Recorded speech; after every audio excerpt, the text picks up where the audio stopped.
ناظرین، آپ دیکھ رہے ہیں ہمارا چینل علم کی بہار اور میں ہوں آپ کا ہوسٹ علی۔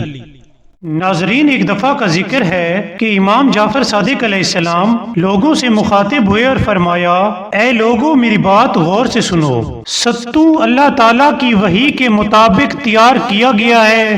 ستو کو استعمال کرنے سے انسان کا گوشت بڑھتا ہے، یہ ہڈیوں کو مضبوط کرتا ہے اور پیغمبروں کی خوراک ہے۔ خشک ستو کھانے سے سفید داغ کی بیماری یعنی برس کا خاتمہ ہو جاتا ہے، اور اسے روغن زیتون میں ملا کر کھانے سے جسم صحت مند ہوتا ہے اور ہڈیاں مضبوط ہوتی ہیں، چہرے کی رونق اور خوبصورتی میں اضافہ ہوتا ہے، اور خشک ستو کے 3 چمچ نہار منہ کھانے سے بلغم کا خاتمہ ہو جاتا ہے۔ ناظرین، تب امام جعفر صادق علیہ السلام لوگوں سے مخاطب ہوئے اور فرمایا، بے شک ستو کو استعمال کرنے سے انسان کی مردانہ قوت میں اضافہ ہوتا ہے، اور ستو کا استعمال 70 قسم کی بلاؤں کو دور کر دیتا ہے۔ ناظرین، اس واقعے سے ہمیں سبق ملتا ہے کہ ستو کو کھانے کے بہت سے فوائد ہیں۔ ہمیں چاہیے کہ اپنی روزمرہ زندگی میں ستو کا باقاعدگی سے استعمال کریں۔